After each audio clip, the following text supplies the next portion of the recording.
ছোট থেকে বড় হওয়া সব খুলনাতেই, জন্ম খুলনাতেই। আমার যখন ২.৫ মাস বয়স, ওই সময়টাতে আমার মায়ের এক খালাতো বোন, উনি হচ্ছে ঢাকা থেকে গ্রাম ঘুরতে আমাদের খুলনায় আসছেন।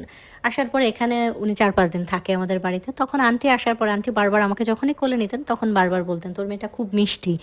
তো ওই মিষ্টি ওয়ার্ডটা হয়তো সবার খুব পছন্দ হয়ে গেছে। ওইখান থেকেই আমার নামটাই হয়ে গেছে মিষ্টি। তো মালিহা নামে আমাকে তেমন একটা কেউ ডাকে না। বাবা মাঝে মাঝে ডাকেন, আর আমার দাদু হচ্ছে সবসময় আমাকে মালিহা বলেই ডাকতেন। সে কোনো দিনও আমাকে আ মিষ্টি বলে ডাকতেন না।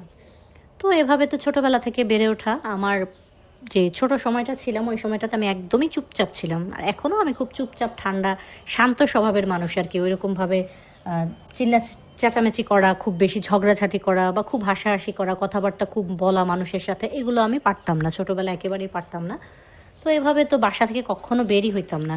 বাড়ির মধ্যেই থাকতাম, বিশেষ করে ঘরের মধ্যেই থাকতাম। কারোর সাথে ছোটোবেলায় ওরকম খেলতাম না, বা এলাকার মানুষজন আমাকে খুব বেশি ভালো করে চিনতো না যে অমুক বাড়ির মেয়ে এটা। তারপরে প্রাইমারি স্কুলে ভর্তি হইলাম। স্কুলে ভর্তি হওয়ার পরে দেখতাম আমাদের ক্লাসের একটা মেয়ে হচ্ছে খুব ঝগড়াঝাটি, মারামারি সবার সাথে করে, খুব পাওয়ার দেখায়। সে হচ্ছে পিউ। তো ওর ওই জিনিসগুলো আমার কখনো ভালো লাগতো না, যে এরকম করে কেন এই মেয়েটা, যার তার সাথে ঝগড়া লেগে যাচ্ছে, মারামারি লেগে যাচ্ছে, ছেলেদের সাথে মারামারি করতেছে। তো দূর থেকে জাস্ট ওকে দেখতাম। এভাবে ক্লাস 4 পর্যন্ত কেটে গেল, ওকে দূর থেকে দেখছি, শুধু চিনি ও বাড়ির, ওই বাড়ির মেয়ে, এটা চিনি। ওর যে হচ্ছে আপু পড়তো, জুথি আপু যখন স্কুলে পড়তো, ওনাদেরকে আমি চিনি, এরকম চিনি, বাট ওদের বাড়িতেও কখনো যাই নাই। ওর সাথে ওরকমভাবে কথা হয় না, কথা হয় এটা ওটা কিছু সামনাসামনি পড়ে গেলে বা জিজ্ঞেস করলে এরকম কথা হয়। তো ক্লাস 5-এ ওঠার পরে ও হচ্ছে কি, ওই যে দুষ্টামি মারামারি করতে করতে কেউ ওকে সামনে বসতে দিতে চাইতো না, তো ও এসে পেছনে বসতো। আমার এরকম একটা ছিল যে আমাকে কেউ বলছে যে তুমি এখানে কেন বসছো, পিছনে গিয়ে বসো, এখানে আমি বসবো, আমি উঠে পেছনে চলে যেতাম, যে তারপরও কথা বলবো না, ঝগড়া করবো না, এরকম। তো ওইখান থেকে একটু একটু হচ্ছে আমার পিওর সাথে পরিচয়। তো পিও আমাকে সবসময় বলতো যে তুই এরকম কেন করিস, তোকে পিছনে যেতে বলে তুই যাবে কেন। বাট আমি ওকে কিছু বলতাম না, বাট বন্ধুত্বটা আমাদের মধ্যে তখনও ছিল না। তারপরে তো ক্লাস 5 পর্যন্ত পড়া শেষ। তো পিওর একটা বেস্ট ফ্রেন্ড ছিল ক্লাস 5 পর্যন্ত। ও হচ্ছে ক্লাস 5-এর পরে মাদ্রাসায় ভর্তি হয়, ও আর হাই স্কুলে ভর্তি হয় না। তো ওদের বাসা থেকে আমাদের বাসার দূরত্ব হচ্ছে 5 মিনিট। আমাদের বাসার সামনে দিয়ে আমাদের হাই স্কুলে যেতে হয়। তো ওখান থেকে হাই স্কুলে ভর্তি হওয়ার পরে প্রায় হচ্ছে যাওয়ার পরটা আমাদের দুইজনের একসাথেই হয়ে যেত। ছুটির সময় বিশেষ করে একসাথেই হইতো।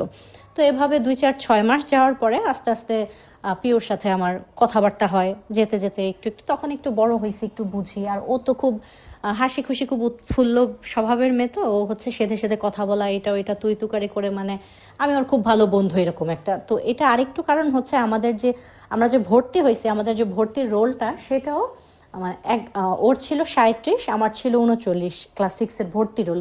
তো ওই জায়গা থেকে হচ্ছে দুইজনের যে মানে এক ক্লাসে বসা, সব কিছু এরকম হওয়াতে আস্তে আস্তে কথা বলতে বলতে কখন যে দুইজনের বেস্ট ফ্রেন্ড হয়ে গেছি সেটা বলতেও পারিনি। আরও আমাদের 2জন ফ্রেন্ড হয়েছে 6-এ ওঠার পরে, বাট 7-এ উঠতে উঠতে তাদের সাথে আমাদের রিলেশনটা নষ্ট হয়ে গেছে। শেষে আমরা দুইজনই যাওয়া আসার পথের সঙ্গী, সারাদিনের গল্প করার, বাসায় কী হয়েছে সেটা বলা, এভাবেই হচ্ছে পার হইতে থাকলো সময়। তো মিষ্টির কাছে আমি, পিওর কাছে আমি সব সময় হচ্ছে শুনতাম ওদের বাড়ির সবার কথা, ও বলতো। তো আমি তো বরাবরই খুব সুন্দরী, খুবই সুন্দরী। তো ছোট বয়স থেকে কেমন যেন একটু বড় বড় দেখাইতো আমাকে। যখন আমি ক্লাস 7-এ পড়ি, তখন আমি পিওর চেয়ে বেশ ভালোই বড় দেখা যায় আমাকে, এরকম। আমি স্বাস্থ্য আমার একটু ভালো ছিল, আবার হাইটেও আমি পিওর চেয়ে প্রায় 3 ইঞ্চি লম্বা। তো সব দিক থেকে আমাকে দেখতে একটু বড় বড় লাগতো। তো পিউ হচ্ছে সবসময় বলতো পিউ যে আমার যদি একটা বড় ভাই থাকতো, আমি হচ্ছে তোকে বিয়ে করায় নিয়ে যেতাম, তুই আমার ভাইয়ের বউ হতি, এরকম। তো এটাও আমাকে সবসময় বলতো, আরে আমার একটা ভাই নাই কেন, এটা ওইটা। তো মাঝে মাঝে বলতো যে আমি হচ্ছে, এটা ক্লাস 8-এর দিকেই কথাগুলো বেশি হইতো, কারণ ততদিনে হচ্ছে আমরা একটু বেশি বড় হয়ে গেছি, বা প্রেম ভালোবাসা নিয়ে একটু বুঝতে শিখছি। তো যখন ক্লাস 8-এ পড়তাম, তখন ও সবসময় বলতো যে আমি হচ্ছে শিমুল ভাইকে বলতাম তোর সাথে প্রেম করতে, তোকে বিয়ে করতে, কিন্তু শিমুল ভাই তো তোকে বিয়ে করলে ঢাকা নিয়ে চলে যাবে, তুই তো আমার সাথে থাকতে পারবি না, এরকম আমাদের এরকম কথাবার্তা হইতো। ওর কাছ থেকে ওর চাচার কথা খুব শুনতাম, ওর চাচার খুব প্রশংসা করতো ওরা দুজন খুব ক্লোজ ছিল। তারপরে এভাবে তো কাটলো অনেকটা সময়। তো ক্লাস 9-এ ওঠার পরে তো পিওর যখন প্রেম হইলো, তখন শাহেদ ভাই হচ্ছে পিউকে বলল যে ওর সব কিছু ঠিকঠাক করা আছে, ও কারোর সাথে প্রেম করতে পারবে না। তখন পিউ হচ্ছে ওর চাচাকে আমার ছবি পাঠায় দিল, জুয়েলকে আমার ছবি পাঠায় বললো যে মেয়েটার সাথে তোমাকে পরিচয় করায় দিব, তুমি হচ্ছে আমাকে বলো কে। তো অপর দিকে জুয়েলের যেটা ছিল, ও হচ্ছে প্রায় 4 বছর একটা মেয়ের সাথে প্রেম করছে। 4 বছর প্রেম করার পরে ও যেহেতু বেকার ছিল, মাস্টার্স করে বসে বসে ঘুরতেছিল, কোনো চাকরি বাকরি করতেছিল না, তো মেয়েটাই বা কী করতো, সে তার বাবা মার কথা অনুসারে বিয়ে করে ফেলে। তো সেটা ওর জন্য খুবই দুঃখজনক ছিল এবং সে ওই শোকে বেচারা বলছে কোনোদিন আর বিয়ে শাদী করবে না। তো বিদেশেও গেছে সে, বেশ অনেক বছর হয়ে গেছে সে আসতেছিল না। তো যাই হোক, তো পিওর হচ্ছে ওই ছবিটা পাঠানো ছিল জাস্ট দুষ্টামি থেকে। বাট অপরদিকে জুয়েল হচ্ছে ওই ছবি দেখে সে ভাবছে যে তার তো ছবি দেখে প্রথম দেখাতেই নাকি তার ভালো লেগে গেছে, কিন্তু ভালো লাগলেই তো সব জিনিস ভালো লাগা যাবে না। সে আমার চেয়ে বয়সে প্রায় 14-15 বছরের বড়। তো এত বয়সে এত বড় একটা লোকের সাথে কিভাবে সে, আমি তার ভাতিজির বয়সে আমার সাথে সে কিভাবে কথা বলবে, বা আমাকে সে বিয়ে কিভাবে করবে, কোনোদিনকে আমার ফ্যামিলি বিয়ে দিবে এই 15 বছরের বড় ছেলের সাথে। তো এসব চিন্তা ভাবনা করে বেচারা হচ্ছে আর আমাকে কখনো কিছু বলে নাই। তো এইভাবে ক্লাস 9-এর বছর কেটে গেল। তো ক্লাস 9-এ ওঠার পরে পিওর যেন এই কথাগুলো বেড়ে গেল। তখন ও হচ্ছে পুরোটা টপিক চেঞ্জ করে, আগে তো বলতো ও আমাকে ভাইয়ের বউ বানাবে, এখন ও বলে যে হচ্ছে আমার চাচার জন্য তোকে বিয়ে করায় নিয়ে যাবো। তো এরকম বলতে বলতে ওর চাচার ছবি দেখাইতো আমাকে, এই যে দেখো। তো ওর চাচা দেখতে ভীষণ স্মার্ট, সে যে বয়স যে তার ততখানি ওটা বোঝা যেত না কখনো। প্রায় তার যখন 30-31 বছর বয়স, তখনও তাকে দেখলে 25 বছর বললে কেউ অনায়াসে বিশ্বাস করবে, এই ধরনের তার ফিটনেস ছিল। প্লাস হচ্ছে সে দেখতে বেশ সুদর্শন, সব কিছু মিলেমিশে ভালো লাগার মতো। বাট আমি হচ্ছে কখনো ওইরকমভাবে খেয়াল করে কখনো দেখা হয় নাই। তো এর মাঝে এভাবে চললো, সারাক্ষণ কানের সামনে পিওর ঘ্যানের ওর চাচা এটা, ওর চাচা ওইটা, আমি ওর চাচার সাথে কথা বলি, প্রেম করি, আমাকে বিয়ে করায় নিয়ে যাবে, এগুলোই চলতেছে।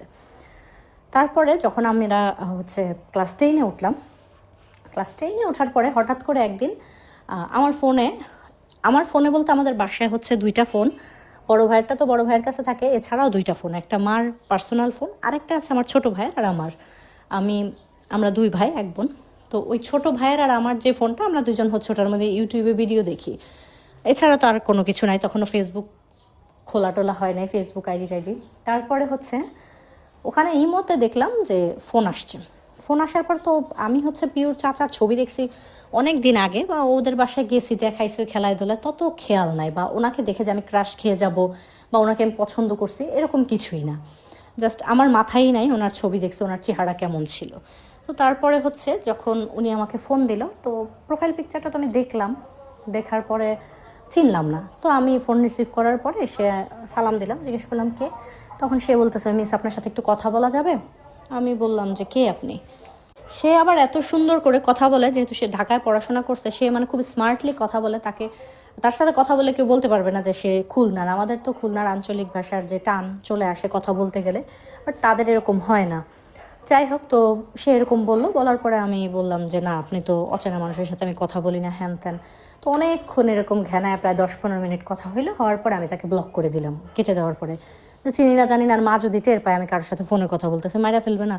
তখন হচ্ছে আমি ওনাকে ব্লক করে দিলাম। এখন পরদিন যখন স্কুলে যাব, আমাদের বাসার সামনে হচ্ছে আমি বের হয়ে দাঁড়াই, তারপরে পিউ আসে, দুজন হচ্ছে একসাথে স্কুলে যাই।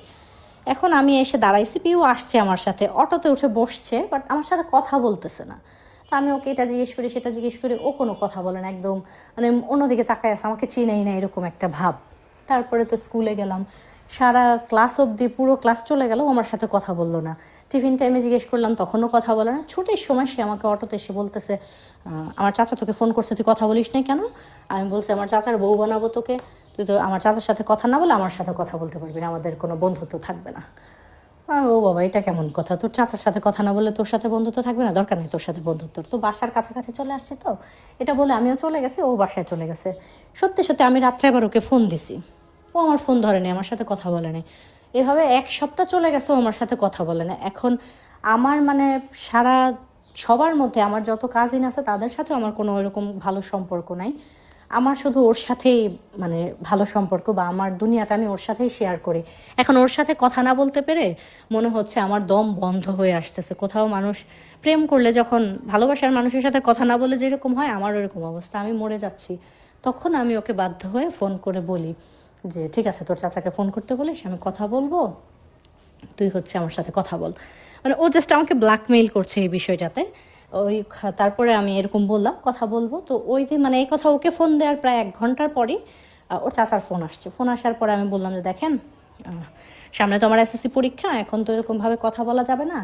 আর আমার মা যদি দেখে আমি কারোর সাথে ফোনে কথা বলি তাহলে ফোনই নিয়ে যাবে। তার চেয়ে বরং আমি সময় করে আপনাকে ফোন দিব, আমরা একটু একটু কথা বলবো। তো কেন কথা বলবো বা কী কথা বলবো এরকম কিছুই না। সে আমাকে তখনও প্রপোজ করে নাই, কিচ্ছু না।